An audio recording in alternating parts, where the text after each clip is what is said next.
Hello friends, നമ്മുടെ DFCCL റിക്രൂട്ട്മെൻറ്റിലെ executive and junior executive പോസ്റ്റുകളിലേക്കുള്ള എക്സാമിൻ്റെ ക്ലാസ്സുകളാണ് നമ്മൾ ഇവിടെ സ്റ്റാർട്ട് ചെയ്തിട്ടുള്ളത്. അപ്പോൾ നമ്മൾ മൂന്നാമത്തെ ക്ലാസ്സാണ് ഇന്ന് നമ്മൾ അപ്ലോഡ് ചെയ്യുന്നത്.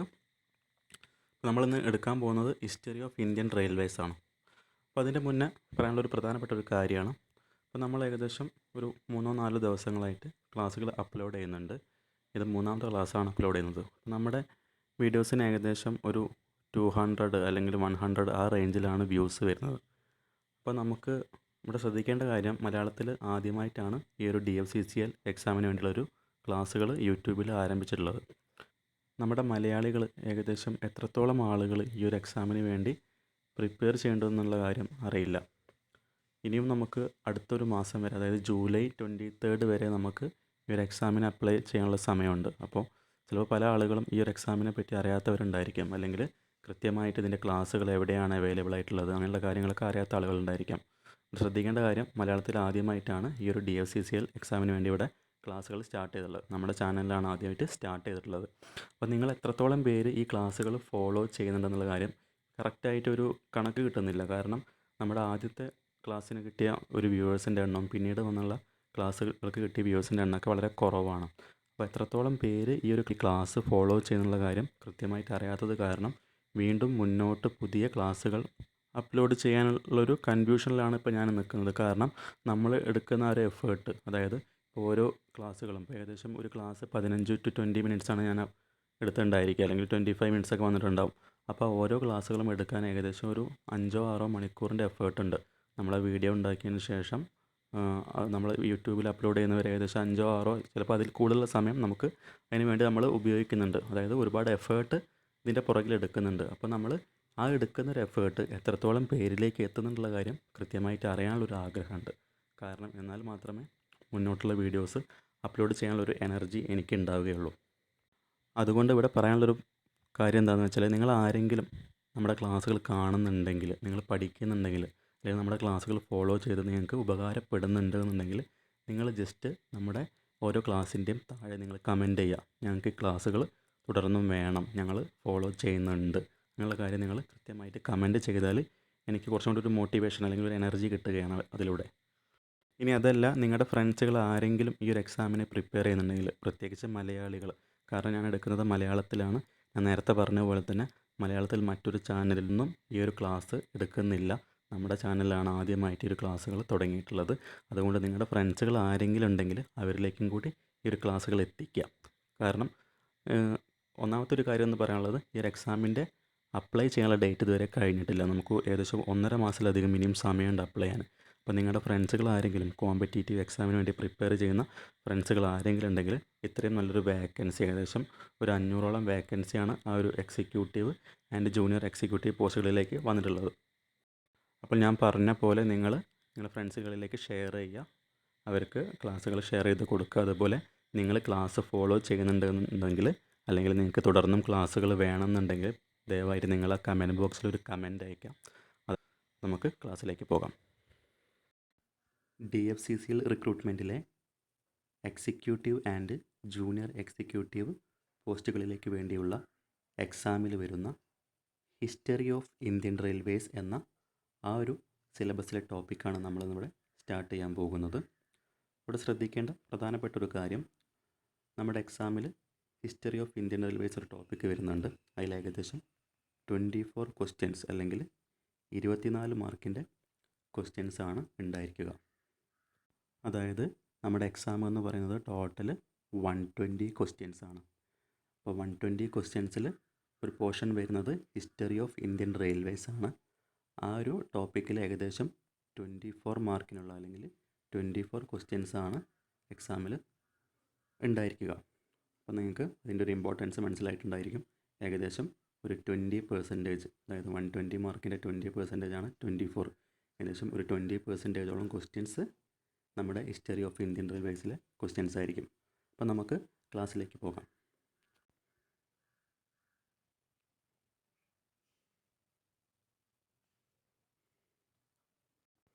നമുക്ക് ഓരോ ടോപ്പിക്സ് ആയിട്ട് വായിച്ച് നോക്കാം. In 1832, the first proposal of railway was done in Madras. അതായത് നമ്മുടെ ഇന്ത്യ മഹാരാജ്യത്ത് ആദ്യമായിട്ട് നമുക്ക് റെയിൽവേ എന്നുള്ളൊരു പ്രൊപ്പോസൽ കൊണ്ടുവന്നത് മദ്രാസിൽ വെച്ചായിരുന്നു.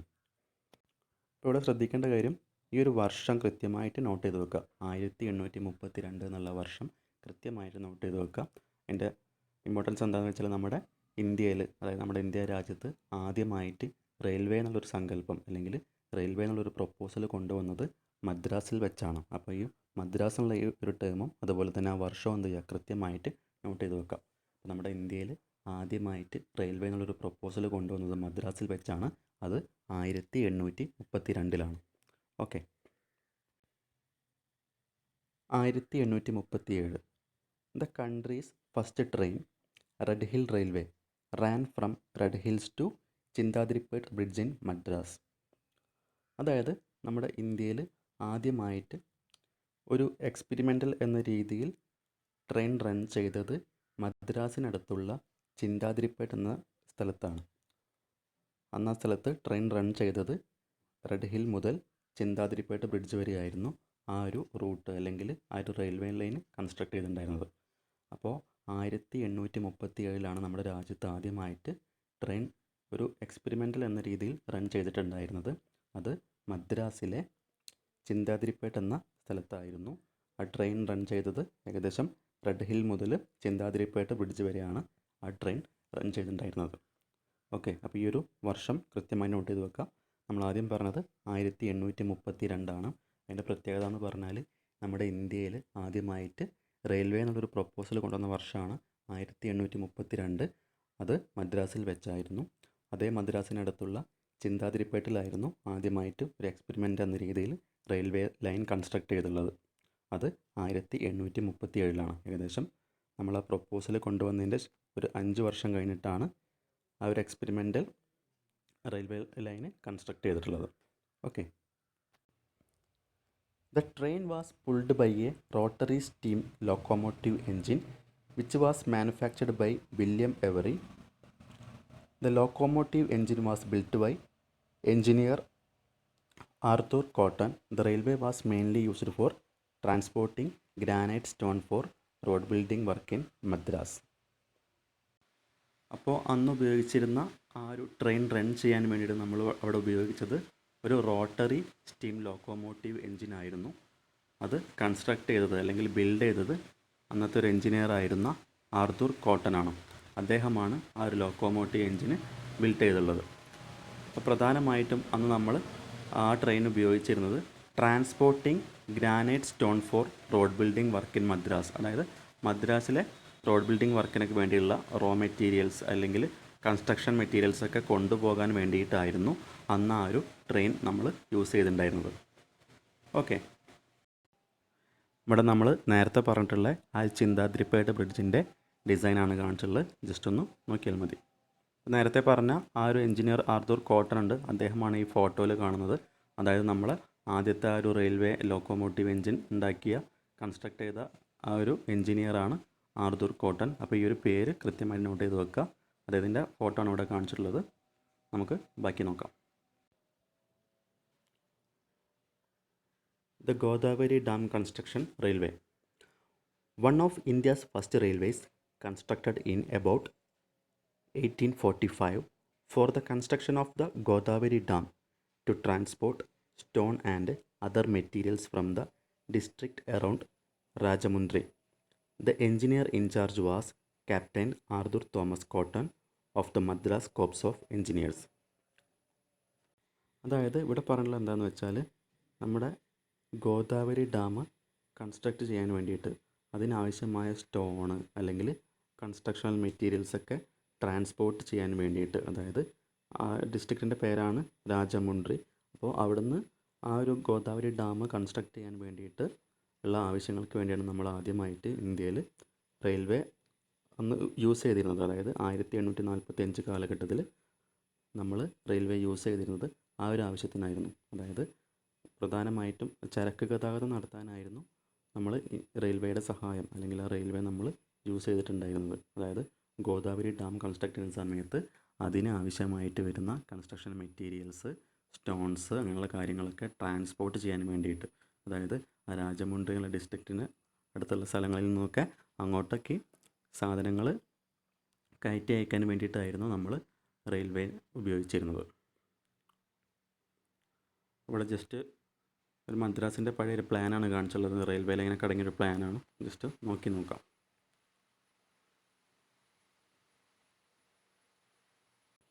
ഇനി നോക്കുക, 1849 August 1 the Great Indian Peninsular Railway അല്ലെങ്കിൽ GIPR was formed by an act of parliament.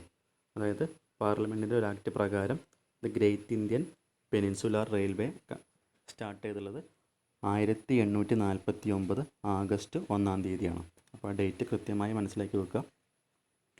അപ്പോൾ ഗ്രേറ്റ് ഇന്ത്യൻ പെനിൻസുലർ റെയിൽവേൻ്റെ ഒരു പഴയകാല ഫോട്ടോ ആണ് ഇവിടെ കാണിച്ചിട്ടുള്ളത്. ജസ്റ്റ് നോക്കി നോക്കാം. ഇനിയുള്ളത് അടുത്തൊരു ടൈമാണ് ഗ്യാരണ്ടി സിസ്റ്റം.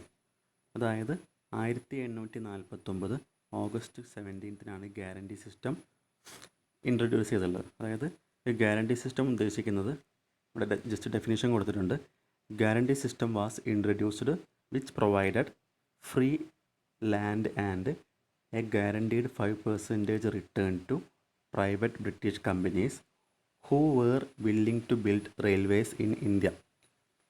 അതായത് ചുരുക്കി പറയുകയാണെങ്കിൽ നമ്മുടെ ഇന്ത്യയിൽ റെയിൽവേ സ്ഥാപിക്കാൻ വേണ്ടി സഹായിക്കുന്ന പ്രൈവറ്റ് ബ്രിട്ടീഷ് കമ്പനികൾക്ക് എന്ത് ചെയ്യുന്നുണ്ട്, ഫ്രീ ആയിട്ട് അവർക്കൊരു ലാൻഡ് അല്ലെങ്കിൽ സ്ഥലങ്ങൾ എന്ത് ചെയ്യുക അവർക്ക് ഫ്രീ ആയിട്ട് കൊടുക്കുക എന്നുള്ളൊരു കരാർ, അല്ലെങ്കിൽ എന്താ പറയുള്ളത് 5% return to private British companies. എന്ത് ചെയ്യുക, നമുക്ക് ഇതിൽ നിന്ന് കിട്ടുന്ന റെയിൽവേയിൽ നിന്ന് കിട്ടുന്ന ലാഭത്തിൻ്റെ 5% എന്ത് ചെയ്യുക ആ ഒരു ബ്രിട്ടീഷ് കമ്പനികൾക്ക്, പ്രൈവറ്റ് ബ്രിട്ടീഷ് കമ്പനികൾക്ക് കൊടുക്കാമെന്നുള്ളൊരു സിസ്റ്റം. അതാണ് ഗ്യാരണ്ടി സിസ്റ്റം ഉദ്ദേശിക്കുന്നത്. അപ്പോൾ ആ ഗ്യാരണ്ടി സിസ്റ്റം ഇൻട്രൊഡ്യൂസ് ചെയ്തിട്ടുള്ളത് 17 ഓഗസ്റ്റ് 1849. അതായത് ഗ്യാരണ്ടി സിസ്റ്റം എന്ന് ഉദ്ദേശിക്കുന്നത് നമ്മുടെ ഇന്ത്യയിൽ റെയിൽവേ ഉണ്ടാക്കാൻ വേണ്ടിയിട്ട് സഹായിക്കുന്ന പ്രൈവറ്റ് ബ്രിട്ടീഷ് കമ്പനികൾക്ക് എന്ത് ചെയ്യുക 5% റിട്ടേൺസ് കൊടുക്കുക, അല്ലെങ്കിൽ എന്ത് ചെയ്യുക അവർക്ക് ഫ്രീ ലാൻഡ് പ്രൊവൈഡ് ചെയ്യുക. അവർക്ക് ആവശ്യമായുള്ള ഫ്രീ ലാൻഡ് കൊടുക്കാമെന്നോ അതല്ലെങ്കിൽ 5% റിട്ടേൺസ് കൊടുക്കാമെന്നുള്ളൊരു കരാർ ഉണ്ടാക്കിയിട്ടുണ്ട്. അതിനാണ് ഗ്യാരണ്ടി സിസ്റ്റം എന്ന് പറയുന്നത്. ആ ഒരു ഗ്യാരണ്ടി സിസ്റ്റം ഇൻട്രൊഡ്യൂസ് ചെയ്തത് 17 ഓഗസ്റ്റ് 1849. അപ്പോൾ ഈ പറയുന്ന ഓരോ ഡേറ്റുകളും കൃത്യമായിട്ട് നോട്ട് ചെയ്ത് വെക്കുക. അപ്പോൾ ഗ്യാരണ്ടി സിസ്റ്റം ഇൻട്രൊഡ്യൂസ് ചെയ്തുള്ളത് 17 ഓഗസ്റ്റ് 1849. നമുക്ക് ബാക്കി നോക്കാം. The aqueduct is a structure of 15 arches spanning a valley of 1000 feet wide. അതായത് അക്വേഡക്റ്റ് ഉദ്ദേശിക്കുന്നത് 2 താഴ്വരകളുണ്ട് വിചാരിക്കുക, അല്ലെങ്കിൽ 2 കുന്നുകൾ. ഈ 2 കുന്നുകൾ തമ്മിൽ ബന്ധിപ്പിക്കുന്ന ആ ഒരു സ്ട്രക്ചറാണ് അക്വേഡക്റ്റ്. ഇതിൻ്റെ പ്രത്യേകത പറഞ്ഞാൽ താഴെ 15 ആർച്ചോട് കൂടിയ ഒരു അക്വേഡക്റ്റാണ് അവിടെ നിന്ന് സ്ഥാപിച്ചുള്ളത്. അപ്പോൾ ആ ഒരു അക്വേഡക്റ്റ് ഉണ്ടാക്കുന്ന സമയത്ത് റൂർക്കയിൽ സൊലാനി അക്വേഡക്റ്റ് ഉണ്ടാക്കുന്ന സമയത്ത് ഒരുപാട് കൺസ്ട്രക്ഷൻ മെറ്റീരിയൽസൊക്കെ ഒരു സ്ഥലത്ത് നിന്ന് മറ്റു സ്ഥലത്തേക്ക് ട്രാൻസ്പോർട്ട് ചെയ്യേണ്ട ആവശ്യമുണ്ടായിരുന്നു. അപ്പോൾ അതിനൊക്കെ വേണ്ടിയിട്ടാണ് അന്ന് അവിടെ സൊലാനി അക്വേഡക്റ്റ് റെയിൽവേ ബിൽഡ് ചെയ്തുള്ളത്. അപ്പോൾ വർഷം കൃത്യമായിട്ട് ഓർത്ത് വെക്കുക, 1851 സൊലാനി അക്വേഡക്റ്റ് റെയിൽവേ സ്ഥാപിച്ചത്. അക്വേഡക്റ്റ് എന്ന് ഉദ്ദേശിക്കുന്നത് ഒരു സ്ട്രക്ചറാണ്. അതിൻ്റെ പ്രത്യേകത പറഞ്ഞാൽ താഴെ കൂടെ പുഴയിലുള്ള പുഴയിലെ വെള്ളം ഒഴുകിപ്പോവും, ഗ്രാവിറ്റി സിസ്റ്റം വഴി ഒഴുകിപ്പോവും.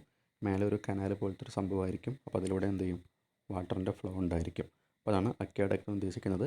ആ ഒരു അക്വേഡക്റ്റ് റൂർക്കയിൽ സ്ഥാപിക്കുന്ന സമയത്ത് ഒരു സ്ഥലത്തു നിന്നും, അതായത് റൂർക്കേൻ്റെ പരിസര പ്രദേശങ്ങളിൽ നിന്നും ഒരുപാട് കൺസ്ട്രക്ഷൻ മെറ്റീരിയൽസ് ഇവിടെ താഴെ പറഞ്ഞിട്ടുണ്ട്. While constructing the aqueduct British engineers wanted to bring a large quantity of clay, earth and other materials from the nearby Piran Kaliyar area situated 10 kilometre away from Roorkee. ഇപ്പോൾ റൂർക്കയുടെ ആ പരിസര പ്രദേശങ്ങളിൽ നിന്നും ആ ഒരു അക്വേഡക്റ്റ് ഉണ്ടാക്കാൻ വേണ്ടിയിട്ട് ഒരുപാട് കൺസ്ട്രക്ഷൻ മെറ്റീരിയൽസൊക്കെ ട്രാൻസ്പോർട്ട് ചെയ്യേണ്ട ആവശ്യമുണ്ടായിരുന്നു.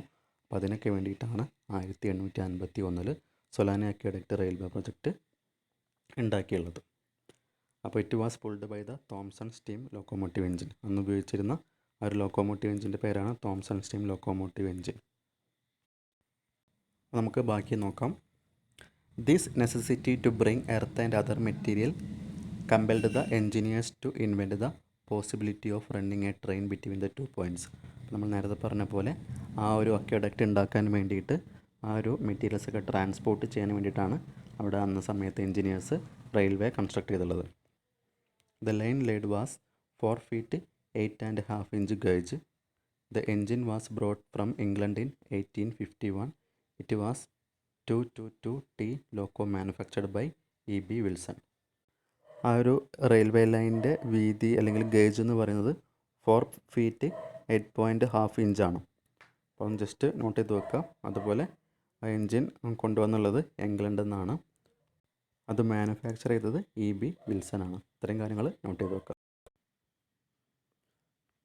അപ്പോൾ നമ്മൾ ഇപ്പോൾ ഡിസ്കസ് ചെയ്തിട്ടുള്ള ആ സൊലോനി അക്വഡക്റ്റ് അല്ലെങ്കിൽ ആ ഒരു കനാലിൻ്റെ ഫോട്ടോ ആണ് ഇവിടെ കാണിച്ചുള്ളത്. ജസ്റ്റ് കണ്ട് മനസ്സിലാക്കുക. അപ്പോൾ നമ്മൾ ഇന്നത്തെ ക്ലാസ് ഇവിടെ വൈൻഡപ്പ് ചെയ്യുകയാണ്. ബാക്കി നമുക്ക് അടുത്ത ക്ലാസ്സിൽ നോക്കാം. നമുക്ക് ഒഫീഷ്യലായിട്ടൊരു എഡ്യൂക്കേഷണൽ ടെലഗ്രാം ചാനലുണ്ട്. അതിൻ്റെ പേരെന്ന് പറയുന്നത് daily current affairs yes I can ആണ്.